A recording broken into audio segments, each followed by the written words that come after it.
Kedepannya orang-orang yang ngaku-ngaku cucu Nabi mesti dipidanakan dengan pidana penodaan agama. Maka saya menyarankan kepada pemerintah, difatwakan dulu oleh Majelis Ulama Indonesia, siapapun yang ngaku-ngaku cucu Nabi tapi tidak bisa membuktikan, harus difatwakan termasuk penodaan agama. Dan saya mendorong kepada pemerintah, siapapun yang ngaku-ngaku cucu Nabi tetapi dia tidak bisa membuktikan, maka sebaiknya dipidanakan. Setuju gak kira-kira? Dengar itu, nyuruh-nyuruh aparat polisi nangkep kami-kami, awas berbalik, awas berbalik. Habib Rizik Mbien mengatakan sama Bahar Smith, keturunan Wali Songo terputus 5 abad lebih lamanya. Mereka sendiri yang balik terputus 5 abad lebih, Pak. Mereka mengatakan, kata dia apa? Tes DNA, buktikan dengan tes DNA. Nanti kalau tes DNA, kata Habib Rizik ini, DNA dia kemana, DNA Nabi kemana. Sekarang kata-katanya berbalik. Maka mengapa orang kemudian mengaku cucu Nabi? Karena dengan pengakuan tersebut dia bisa mengeksploitasi umat. Kiai Imad itu tidak benci habaib, tidak benci Bani Ba'alwi. Beliau sebagai ulama tidak bisa menyembunyikan ilmu, nggak bisa. Itulah penelitian beliau. Ini nggak boleh disembunyikan, karena ini akan menjadi kebatilan. Ketika disembunyikan, wajib untuk disampaikan. Itu nasihat yang baik. Apa kata Kiai Imad? Nanti kita sama habaib itu sama-sama saudara musyrik. Yang mantunya Habib tetap jadi mantu, yang temannya Habib tetap jadi teman, yang gurunya Habib tetap jadi guru. Karena kita muliakan dia bukan karena pengakuannya, tapi karena ilmunya. Gitu begitu. Saya ingin tegaskan begini, tidak ada satupun ulama yang mengisbat Bani Ba'alwi itu zuriat Nabi, nggak ada. Sekarang tunjukkan siapa. Hadratus Syekh Kiai Haji Hasyim As'ari nggak pernah mengisbat. Karena kalau isbat, Bapak Ibu, penetapan harus bidalili wal hujjah. Itu harus pakai dalil dan hujjah. Saya menetapkan Bani Ba'alwi adalah keturunan Nabi dengan hujjah, diuraikan hujjah. Itu yang disebut dengan isbat. Tidak ada satupun Syekh Nawawi Al-Jawi Al-Bantani, nggak ada. Beliau mengisbat. Ini saya ingin tegaskan, taklid itu dengan isbat. Kalau nggak ada yang isbat, berarti ulama zaman dahulu cuman husnuzon, cuman berbaik sangka. Husnuzon itu bukan hujjah. Makanya at-taqlidu ba'da zuhuril hujjati wad dalili haramun. Taklid setelah jelasnya dalil, jelasnya hujjah, haram hukumnya. Maka orang berilmu kalau masih taklid padahal sudah jelas hujjahnya, jelas dalil yang membatalkannya, maka akan jatuh kepada keharaman. Assalamualaikum warahmatullahi wabarakatuh. Hamdan wa syukran lillah, wassalatu wassalamu ala rasulillah wa ala alihi wa ashabihi wa mawalah, amma ba'dah.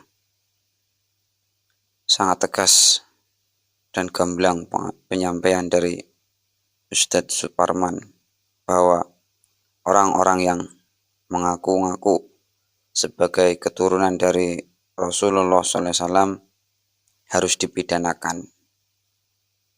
Memang seharusnya seperti itu untuk menjaga kemuliaan dari baginda Nabi Muhammad SAW.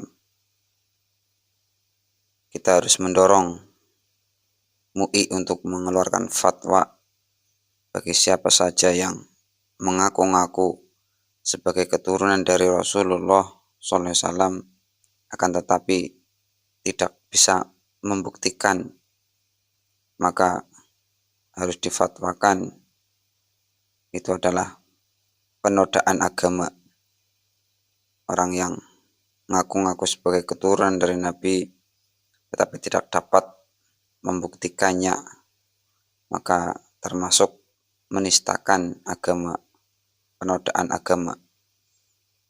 Dan kita juga harus mendorong kepada pemerintah untuk orang-orang yang mengaku-ngaku sebagai keturunan dari Rasulullah SAW dan tidak bisa membuktikannya, maka harus dipidanakan. ini sangat setuju sekali. Hal tersebut bisa diterapkan dan memang harus diterapkan. Karena jika tidak, maka akan semakin banyak orang yang dengan mudahnya mengaku sebagai keturunan dari Rasulullah SAW yang mereka manfaatkan untuk mengeksploitasi umat, untuk memanfaatkan umat, untuk memeras umat. Ini harus diterapkan oleh pemerintah yang didahului oleh fatwa dari MUI. Beberapa tahun yang lalu Habib Rizik sempat mengatakan, Habib Rizik dan Habib Bahar, bahwa zuriyah Wali Songo telah terputus sekitar 5 abad. Sekarang berbalik. Fakta dan data menunjukkan bahwa merekalah para habaib Ba'alawi yang nasabnya terputus, dan juga yang dikatakan oleh Habib Rizik, orang-orang yang mengaku sebagai keturunan dari Rasulullah SAW itu wajib tes DNA. Nanti akan bisa diketahui mana yang asli dan mana yang tidak. Lewat tes DNA diketahui DNA-nya Nabi kemana, DNA-nya dia kemana. Itu adalah pernyataan dari Habib Rizik Syihab beberapa tahun silam. Sekarang berbalik, mereka yang ketakutan untuk melakukan tes DNA. Sebagian ada yang mengatakan haram, sampai Habib Bahar malah mengatakan harus menggali kuburnya Rasulullah SAW terlebih dahulu untuk mengambil darahnya.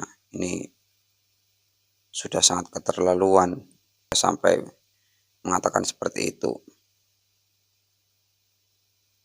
Juga Ketua Robitoh Halawiyah Habib Taufik Assegaf sempat menyampaikan juga kalau tes DNA itu tidak bisa untuk mengisbat nasab.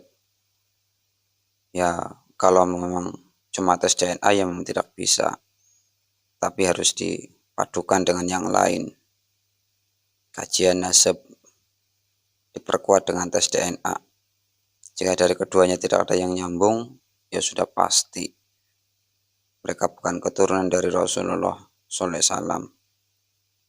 Maka sangat-sangat setuju kita harus mendorong MUI untuk mengeluarkan fatwa bahwa siapa saja yang mengaku-ngaku sebagai keturunan dari Rasulullah SAW dan tidak bisa membuktikannya, maka itu adalah penodaan agama, penistaan agama. Dan mendorong kepada pemerintah bagi orang yang mengaku-ngaku sebagai keturunan dari Rasulullah SAW tetapi tidak bisa membuktikannya, maka harus dihukum dengan pidana. Ayo pemerintah dan MUI segera bangkit dan sadar untuk menyelamatkan umat. Hal seperti ini tidak bisa dibiarkan saja. Demikian, wassalamualaikum warahmatullahi wabarakatuh.